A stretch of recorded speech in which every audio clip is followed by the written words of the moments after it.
avons eu vent d'une technologie aux États-Unis qui consistait à mélanger du bois et du plastique recyclé pour faire des produits parfaitement résistants en extérieur, à savoir des lames de terrasse, du bardage, des clôtures. C'était quelque chose de finalement très intime, de très familial.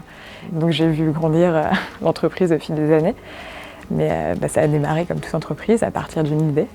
Un jour, Philippe m'a dit il nous faudrait quelqu'un de technique, tu voudrais pas venir en Bretagne? Nous avons décidé d'implanter une usine en Europe, ici en Bretagne, en 2002. La société avait été créée pour répondre à la demande de dormants de portes coupe-feu. Et on avait lancé la société avec 2 contrats. Et l'énorme feu ayant changé pendant la construction de l'usine, on a rebondi très rapidement sur la planche de terrasse. Et on s'est lancé à faire des planches de terrasse sur quelque chose qui n'existait pas. C'est la photo qu'on a eue pendant très longtemps sur nos produits commerciaux. Flore sur la première terrasse qu'on a posée tous les deux avec Samuel, donc qu'on a extrudé nous-mêmes, qu'on a posée. Et c'est vraiment la toute première terrasse posée, fabriquée à Arzal. Et tous les ans, Bénédicte a photographié sa fille sur cette terrasse pour suivre l'évolution de Flore qui elle grandissait, puis la terrasse qui restait stable. Quand je suis arrivé comme chef de produit, j'ai fait beaucoup de SAV également. On a su garder nos clients, on a su continuer à avancer, garder un équilibre, se battre au quotidien. Et je pense qu'on est un peu drogué à ça chez Sylvadec. On a besoin de s'engager, on aime s'engager, on aime avoir du résultat. Je suis rentré en tant qu'alternant sur lequel j'ai plutôt travaillé au début sur des fonctions techniques maintenance. Le gros sujet qui a suivi, qui a été celui de mon diplôme de fin d'études, c'était la construction du nouveau site de production, avec à la fois la construction mais aussi la mise en service d'une nouvelle ligne de fabrication de la matière première. Ah ouais, ça c'était génial. Ça c'est génial. C'est une opération de communication un peu sauvage qu'on avait fait sur Batimat pour faire du teasing un peu sur le salon Batimat Porte de Versailles. En fait, on avait monté des arbres en bois composite, Sylvadec, sur le parvis, à la sortie du métro, pour juste étonner les gens et leur donner un flyer en disant « Venez nous voir, on est le stand numéro un tel sur le salon ». C'était très tôt parce qu'il fallait le faire avant le démarrage du salon. C'était sauvage parce que c'était interdit.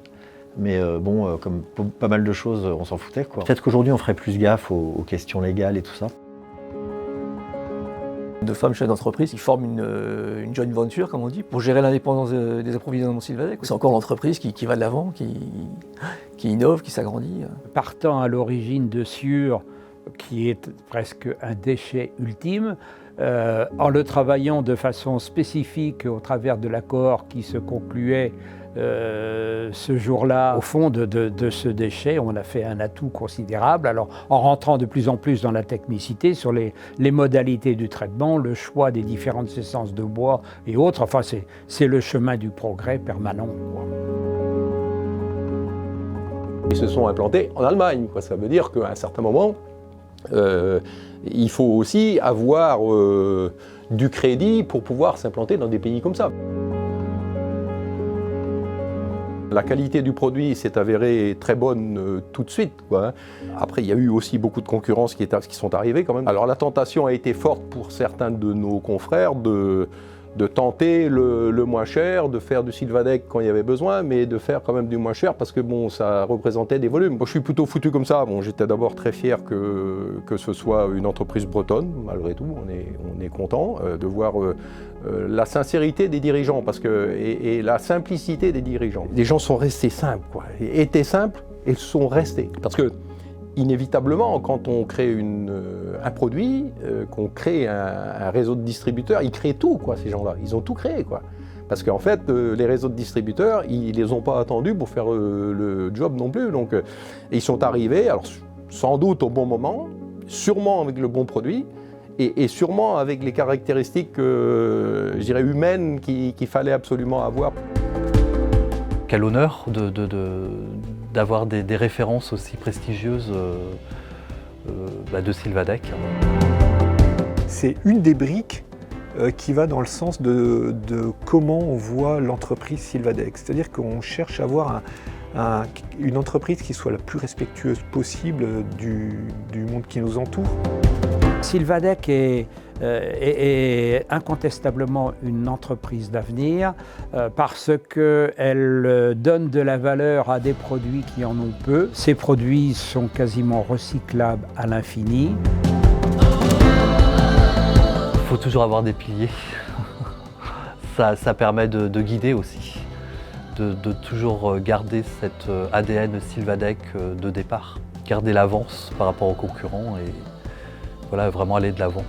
C'est une aventure vraiment collective, de la petite main qui est tout en bas jusqu'au grand patron. Puis je souhaite que ça continue comme ça, quoi.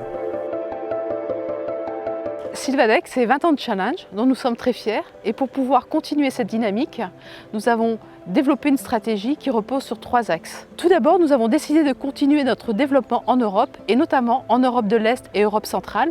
Et pour ce faire, nous avons décidé de doubler la capacité de notre usine allemande. Ensuite, nous allons continuer à renforcer notre position dans l'économie circulaire, notre position déjà forte, en utilisant du plastique recyclé post-consommateur. Notre objectif étant d'avoir des produits avec une empreinte carbone très faible. Enfin, nous avons constitué et étoffé un pôle recherche et développement qui va nous accompagner pendant les prochaines années pour lancer des produits de plus en plus techniques. Cette expansion, bien sûr, ne pourra se faire que dans le respect de l'ADN de Sylvadec qui a fait notre succès pendant les 20 dernières années.